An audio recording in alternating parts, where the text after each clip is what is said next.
Now let me talk briefly about Frost's poetic theory, the sound of sense. Early in his poetic career, Frost emphasized the necessity of capturing natural speech tones, which he called the sound of sense or sentence sound. Although Frost would not claim to be the first advocate of the sound of sense, Frost argued that he was the first to develop it as a conscious poetic principle in America. In a letter to his friend John Butler in 1913, Frost first announced, "I'm possibly the only person going who works on any but a worn-out theory of versification. You see, the great successes in recent poetry have been made on the assumption that the music of words was a matter of harmonized vowels and consonants. Both Swinburne and Tennyson rhymed largely at effects in assonation, but they were on the wrong track, or at any rate on a short track. They went the length of it. Anyone else who goes that way must go after them, and that's where most are going. I alone of English writers have consciously set myself to make music out of what I may call the sound of sense."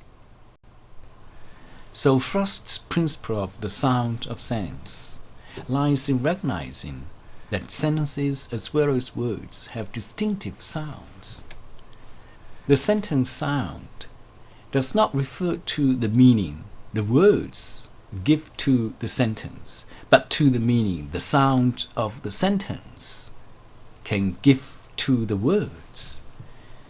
It is both a matter of stress patterns and a matter of the tones of speaking voice. Some of these distinctions are clarified in his another letter to John Butler in 1914.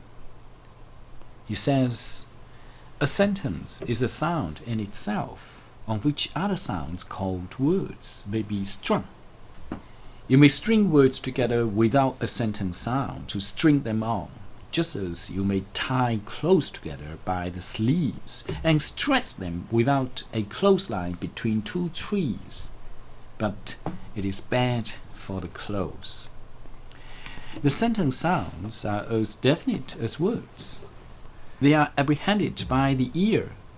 They are gathered by the ear from the vernacular and brought into books. Many of them are already familiar to us in books. I think no writer invents them. The most original writer only catches them fresh from talk, where they grow spontaneously. Therefore, sentence sounds are Frost's equivalent for the way in which diction and meter capture emotional tones of voice. Frost seems to think that such sounds function only when the language of poetry blends the essential quality of speech with the formal properties of meter. Frost likes to drag and break the intonation across the meter as waves first calm and then break stumbling on the shingle. Thus his poems succeed in gaining their special effects by a combination of the laxness of speech and the rigidity of meter. And his poem, entitled In the Poem, can stand as a good example of the process of his poetic composition. In this poem, the sentencing goes blithely on its way and takes the playfully objective rhyme as surely as it keeps the stroke and time in having its undeviable say. And in my book, I say that the poet exemplifies in this poem the interaction between poetic form, drama, and sense. A poem is believed to enjoy its own way of joyful continuity and takes rhyme as an object that can consolidate the poem itself. The stroke and time of meter help the poet find a proper way of saying what he wants to say. Thus only by accepting all the responsibilities of versification can a poet discover means to the greatest possibility for his undeviable saying. Since Frost enjoys the straight crookedness of a good walking stick in his metrical design, the dramatic constructions of phrasing, intonation, and word stress always parallel the art of poetic meters and their substitutions in his poetic lines. In other words, Frost is very good at combining poetic meter with his speaking tone of voice in his poetry.